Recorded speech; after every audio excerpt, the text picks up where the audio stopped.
ನಮಸ್ಕಾರ ಸ್ನೇಹಿತರೆ, ನಮ್ಮ ನಂಬಿಕೆಗೆ ಸ್ವಾಗತ ಸುಸ್ವಾಗತ. ಸ್ನೇಹಿತರೆ, ಇದು ನಿಜಕ್ಕೂ ಹೊಸ ವರ್ಷದ ಮೊದಲ ದುರಂತ ಅಂತಾನೆ ಹೇಳಬಹುದು. ದೊಡ್ಡ ದೊಡ್ಡ ನಾಯಕರಿಗೆ ಇದು ದೊಡ್ಡದೊಂದು ಆಘಾತ ಅಂತಾನೂ ಹೇಳಬಹುದೇನೋ. ಪ್ರತಿ ವರ್ಷದ ಡಿಸೆಂಬರ್ ಬಂತು ಅಂದರೆ ಯಾವ ಕ್ಷೇತ್ರದ ಯಾವ ಪ್ರಮುಖರಿಗೆ ಏನಾಗುತ್ತೋ ಏನೋ ಅನ್ನೋ ಆತಂಕ ಕಾಡ್ತಾ ಇದ್ದಿದ್ದಂತೂ ನಿಜ. ಆದರೆ 2025ರಲ್ಲಿ ಅಂತಹ ಘಟನೆಗಳು ಯಾವುದೂ ನಡೀಲಿಲ್ಲ. ಅದು ಸಮಾಧಾನದ ವಿಚಾರವೇ. ಆದರೆ ವರ್ಷದ ಮೊದಲ ಮಾಸದಲ್ಲೇ ದುರಂತವೊಂದು ಅಪ್ಪಳಿಸಿದೆ. ಮಹಾರಾಷ್ಟ್ರದ ಉಪಮುಖ್ಯಮಂತ್ರಿ ಅಜಿತ್ ಪವಾರ್ ವಿಮಾನ ಅಪಘಾತದಲ್ಲಿ ಸಾವನ್ನಪ್ಪಿದ್ದಾರೆ. ಎಲ್ಲ ವಿಧದ ತ್ವಚೆಯ ಸಮಸ್ಯೆಗಳಿಗೆ ಧೀಮಹಿ ಪ್ರಾಡಕ್ಟ್ ರಾಮಬಾಣದಂತೆ ಕೆಲಸ ಮಾಡುತ್ತೆ. ಕೇವಲ 3 ದಿನದಲ್ಲೇ ವ್ಯತ್ಯಾಸ ನೋಡ್ತೀರಾ. ಯಾವುದೇ ಅಡ್ಡ ಪರಿಣಾಮಗಳಿಲ್ಲ. ಕೆಮಿಕಲ್ ರಹಿತವಾದ 16 ನೈಸರ್ಗಿಕ ಪದಾರ್ಥಗಳ ಮಿಶ್ರಣದಿಂದ ತಯಾರಾದ 100% ಆರ್ಗ್ಯಾನಿಕ್ ಧೀಮಹಿ ಪ್ರಾಡಕ್ಟ್. ಹೆಚ್ಚಿನ ಮಾಹಿತಿಗಾಗಿ ಕೆಳಕಂಡ ದೂರವಾಣಿಗೆ ಸಂಪರ್ಕಿಸಿ. ಅದು ಬೆಳಗ್ಗೆ 8 ಗಂಟೆ 50 ನಿಮಿಷ ಇರಬಹುದು. ಮಹಾರಾಷ್ಟ್ರದ ಬಾರಾಮತಿಯ ಜನರು ಬೆಚ್ಚಿ ಬಿದ್ದಿದ್ರು. ಅಯ್ಯೋ, ನಮ್ಮ ನಾಯಕ ಅಜಿತ್ ಪವಾರ್ ನಮ್ಮೂರಿಗೆ ಬಂದು ನೆಲಕ್ಕೆ ಕಾಲಿಡುವ ಮೊದಲೇ ವಿಮಾನ ಅಪಘಾತ ಆಗಿಬಿಡ್ತಲ್ಲ ಅಂತ ನೊಂದು ಮಾತನಾಡೋಕೆ ಶುರು ಮಾಡಿದ್ರು. ಪವಾರ್ ಅವರ ಅಭಿಮಾನಿಗಳಂತೂ ಕುಂತಲ್ಲೇ ಕನಲಿ ಹೋಗಿದ್ರು. ವಿಷಯ ಗೊತ್ತಾಗ್ತಾ ಇದ್ದಂತೆ ಸ್ಥಳಕ್ಕೆ ಓಡೋಡಿ ಬಂದ್ರು. ಆದರೆ ಇಲ್ಲಿ ಕಂಡದ್ದು ಬರೀ ವಿಮಾನದ ಅವಶೇಷಗಳು ಮಾತ್ರ. ಕಿವಿಗೆ ಬಿದ್ದದ್ದು ಅಜಿತ್ ಪವಾರ್ ಇನ್ನಿಲ್ಲ ಅನ್ನೋ ಸುದ್ದಿ.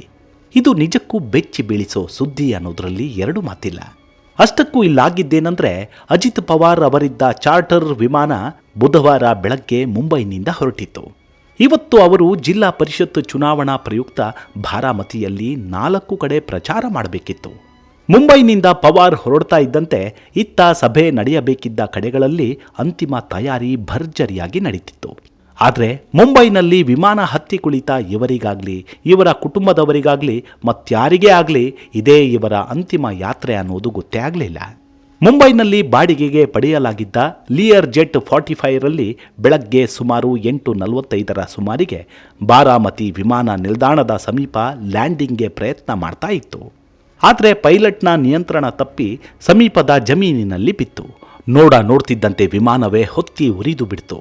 ವಿಮಾನ ಟೇಕ್ ಆಫ್ ಮತ್ತು ಲ್ಯಾಂಡಿಂಗ್ ಸಮಯದಲ್ಲಿ ಗಾಳಿಯ ವೇಗ, ರನ್ವೇ ಸ್ಥಿತಿ, ವಿಮಾನದ ವೇಗ, ಎತ್ತರ ಮತ್ತು ನಿಯಂತ್ರಣಗಳು ಪ್ರತಿ ಸೆಕೆಂಡ್ಗೂ ಬದಲಾಗ್ತವೆ. ಇಂತಹ ಸಂದರ್ಭದಲ್ಲಿ ಸಣ್ಣ ತಪ್ಪು ಕೂಡ ದೊಡ್ಡ ಅಪಘಾತಕ್ಕೆ ಕಾರಣವಾಗಬಹುದು. ಮುಂಬೈನಿಂದ ಬಾರಾಮತಿಗೆ ಬರುತ್ತಿದ್ದ ವಿಮಾನವು ಲ್ಯಾಂಡಿಂಗ್ ಸಮಯದಲ್ಲಿ ನಿಯಂತ್ರಣ ತಪ್ಪಿ ರನ್ವೇನಿಂದ ಹೊರಗೆ ಸರಿದು ಸ್ಫೋಟಗೊಂಡಿದೆ. ಅಜಿತ್ ಪವಾರ್ ಸಾವು ಸಂಭವಿಸ್ತಾ ಇದ್ದಂತೆ ಎಲ್ಲ ಪಕ್ಷದ ರಾಜಕೀಯ ನಾಯಕರು ಸಂತಾಪ ಸೂಚಿಸುತ್ತಿದ್ದಾರೆ. ಹಾಗೆ ವಿಮಾನ ಅಪಘಾತದ ಬಗ್ಗೆ ಉನ್ನತ ಮಟ್ಟದ ತನಿಖೆಗೂ ಆದೇಶ ನೀಡಲಾಗಿದೆ. ಆದರೆ ಇಲ್ಲೊಂದು ವಿಚಾರ ಇದೆ. ಅದೇನೆಂದರೆ, ಇದೇ ವಿಮಾನ 2023ರಲ್ಲೂ ರನ್ವೇನಿಂದ ಜಾರಿತ್ತು ಅನ್ನೋದು.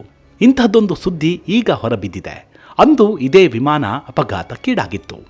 ಆ ವರ್ಷದ ಸೆಪ್ಟೆಂಬರ್ 14ರಂದು ಮುಂಬೈ ವಿಮಾನ ನಿಲ್ದಾಣದಲ್ಲಿ ಭಾರೀ ಮಳೆಯ ನಡುವೆ ವಿಮಾನ ಲ್ಯಾಂಡಿಂಗ್ಗೆ ಪ್ರಯತ್ನಿಸುವಾಗ ರನ್ವೇಯಿಂದ ಜಾರಿ ಅಪಘಾತವಾಗಿತ್ತು.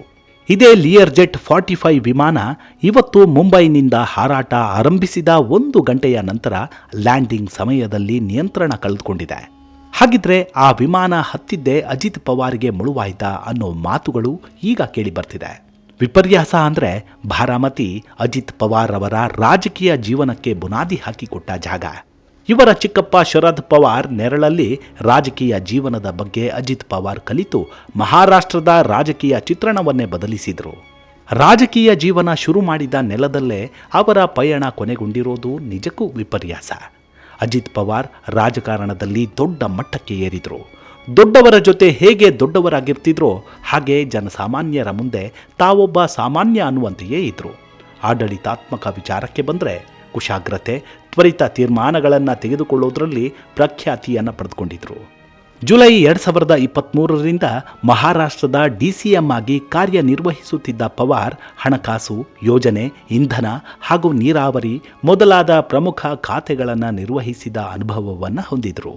ಅಜಿತ್ ಪವಾರ್ ಬಗ್ಗೆ ಮತ್ತಷ್ಟು ಹೇಳಬೇಕಂದ್ರೆ, ಇವರದ್ದು ವಿಶಿಷ್ಟವಾದ ವ್ಯಕ್ತಿತ್ವ ಹಾಗೂ ನೇರವಂತಿಕೆಯ ಗುಣ. ಇವರು ಸಣ್ಣವರಾಗಿದ್ದಾಗ ರಾಜಕೀಯಕ್ಕೆ ಬರ್ತೀನಿ ಅಂತ ಎಂದೂ ಅಂದುಕೊಂಡಿರಲಿಲ್ವಂತೆ. ಮಹಾರಾಷ್ಟ್ರದ ಅಹಮದ್ ನಗರ ಜಿಲ್ಲೆಯ ಡಿಯೋಲಾಲಿ ಪ್ರವರ ಇದೆಯಲ್ಲ, ಇದು ಪವಾರ್ ಅವರ ಹುಟ್ಟೂರು. ರಾಷ್ಟ್ರೀಯತಾವಾದಿ ಕಾಂಗ್ರೆಸ್ ಪಕ್ಷದ ಅಧ್ಯಕ್ಷ ಹಾಗೂ 4 ಬಾರಿ ಮಹಾರಾಷ್ಟ್ರದ ಮುಖ್ಯಮಂತ್ರಿಯಾಗಿದ್ದ ಶರದ್ ಪವಾರ್ ಅವರ ಸಹೋದರ. ತಾಯಿ ಆಶಾ ಪವಾರ್, ತಂದೆ ಅನಂತ್ ಪವಾರ್ ಅವರ ಪುತ್ರ. ಡಿಯೋಲಾಲಿ ಪ್ರವರದಲ್ಲೇ ಪ್ರಾಥಮಿಕ ಶಿಕ್ಷಣವನ್ನು ಪಡೆದರು. ಆದರೆ ತಂದೆಯ ನಿಧನದ ನಂತರ ಕುಟುಂಬದ ಜವಾಬ್ದಾರಿ ಇವರ ಮೇಲೆ ಬಿತ್ತು. ಇದರಿಂದ ಕಾಲೇಜು ಶಿಕ್ಷಣವನ್ನು ಮಧ್ಯದಲ್ಲೇ ನಿಲ್ಲಿಸಬೇಕಾಯಿತು. ಮುಂದೆ ರಾಜಕಾರಣಕ್ಕೂ ಬರಬೇಕಾಯಿತು. ತಂದೆಯ ನಿಧನದ ಬಳಿಕ ಕುಟುಂಬದ ಜವಾಬ್ದಾರಿ ಹೊತ್ತಿದ್ದ ಇವರಿಗೆ ರಾಜಕೀಯದ ದಾರಿ ತೋರಿಸಿದ್ದೇ ಚಿಕ್ಕಪ್ಪ ಶರದ್ ಪವಾರ್. ಅವರ ಮಾರ್ಗದರ್ಶನದೊಂದಿಗೆ ಅಜಿತ್ ಪವಾರ್ 1982ರಲ್ಲಿ ಸಹಕಾರಿ ಸಕ್ಕರೆ ಕಾರ್ಖಾನೆಯ ನಿರ್ದೇಶಕರ ಮಂಡಳಿಗೆ ಆಯ್ಕೆಯಾದರು. ರಾಜಕಾರಣದಲ್ಲಿ ಇದೇ ಇವರ ಮೊದಲ ಹೆಜ್ಜೆ.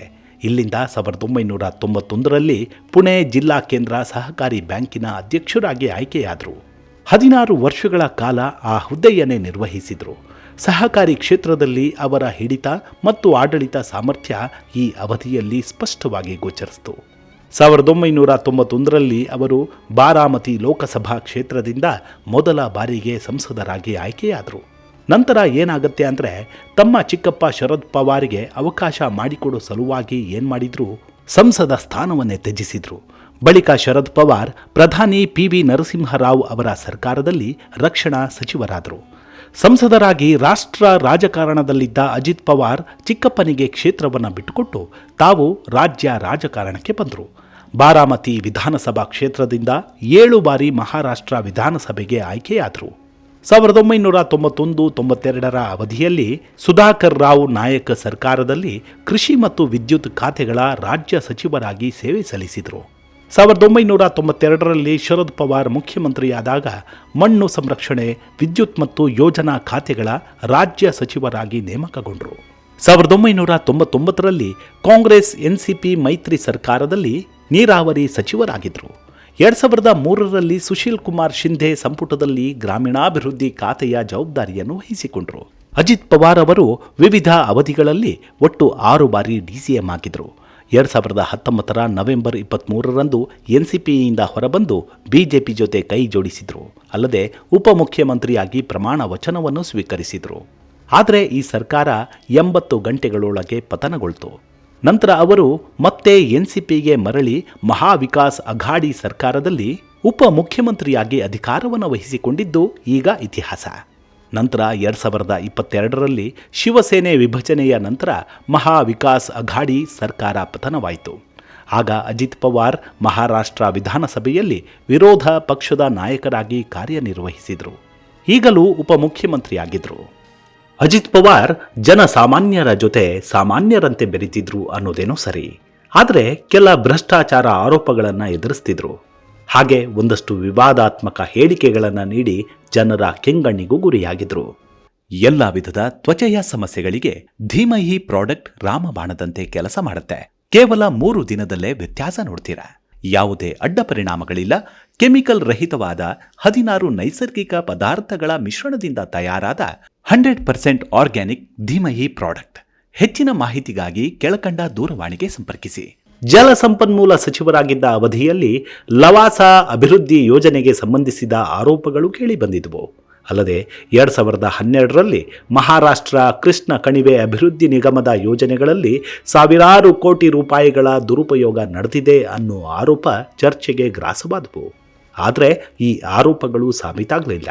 ಇನ್ನು 2013ರಲ್ಲಿ ಬರಗಾಲದ ಸಂದರ್ಭದಲ್ಲಿನ ಒಂದು ಹೇಳಿಕೆ ಸಾರ್ವಜನಿಕ ಆಕ್ರೋಶಕ್ಕೆ ಕಾರಣವಾಯಿತು.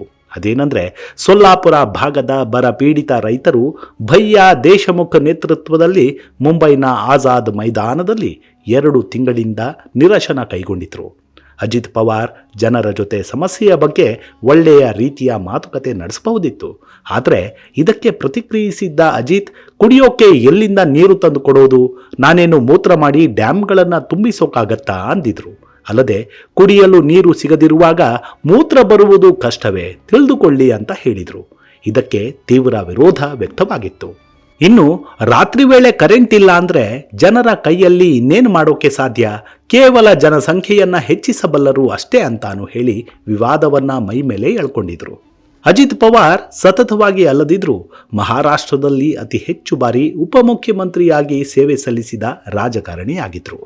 ಕಾಂಗ್ರೆಸ್, ಎನ್ಸಿಪಿ, ಶಿವಸೇನೆ, ಬಿಜೆಪಿ ಸೇರಿದಂತೆ ವಿವಿಧ ರಾಜಕೀಯ ಒಕ್ಕೂಟಗಳ ಅಡಿಯಲ್ಲಿ ಅವರು ಈ ಹುದ್ದೆಯನ್ನ ಹಲವು ಬಾರಿ ಅಲಂಕರಿಸಿದರು. ಪೃಥ್ವಿರಾಜ್ ಚೌಹಾಣ್, ದೇವೇಂದ್ರ ಫಡ್ನವೀಸ್, ಉದ್ಧವ್ ಠಾಕ್ರೆ ಮತ್ತು ಏಕನಾಥ್ ಶಿಂದೆ ಸೇರಿದಂತೆ ವಿಭಿನ್ನ ಮುಖ್ಯಮಂತ್ರಿಗಳೊಂದಿಗೆ ಕೆಲಸ ಮಾಡಿದ್ದ ಅನುಭವ ಅಜಿತ್ ಪವಾರ್ ಅವರಿಗಿತ್ತು. ಅವರ ರಾಜಕೀಯ ಕುಶಲತೆಯ ಹೊರತಾಗಿಯೂ ಅಜಿತ್ ಪವಾರ್ ತಮ್ಮ ಕ್ಷೇತ್ರದೊಂದಿಗೆ ಆಳವಾಗಿ ಸಂಪರ್ಕವನ್ನು ಹೊಂದಿದ್ರು. ಬಾರಾಮತಿಯನ್ನ ಸಾಮಾನ್ಯವಾಗಿ ಅವರ ರಾಜಕೀಯ ಭದ್ರಕೋಟೆ ಅಂತಾನೆ ಬಣ್ಣಿಸಲಾಗ್ತಿತ್ತು. ಅಷ್ಟೇ ಅಲ್ಲ, ಅಜಿತ್ ಪವಾರ್ ಅವರನ್ನ ಕ್ಷೇತ್ರದ ಜನರು ಕೇವಲ ನಾಯಕರಾಗಿ ಮಾತ್ರವಲ್ಲದೆ ಮಾರ್ಗದರ್ಶಕ ಮತ್ತು ಹಿರಿಯ ಸಹೋದರ ದಾದಾ ಅಂತಾನೆ ಹೇಳ್ತಿದ್ರು. ಇಂಥ ನಾಯಕ ಈಗ ವಿಮಾನ ಅಪಘಾತದಲ್ಲಿ ಇನ್ನಿಲ್ಲವಾಗಿದ್ದಾರೆ. ಅಪಾರ ಅಭಿಮಾನಿಗಳನ್ನ ಬಿಟ್ಟು ನಡೆದಿದ್ದಾರೆ. ಭಗವಂತ ಅವರ ಆತ್ಮಕ್ಕೆ ಶಾಂತಿ ಕೊಡಲಿ ಅಂತ ಕೋರ್ತಾ ನಿಮ್ಮ ಆರೋಗ್ಯದ ಕಡೆ ಗಮನವಿರಲಿ. Take care. ನಮಸ್ಕಾರ.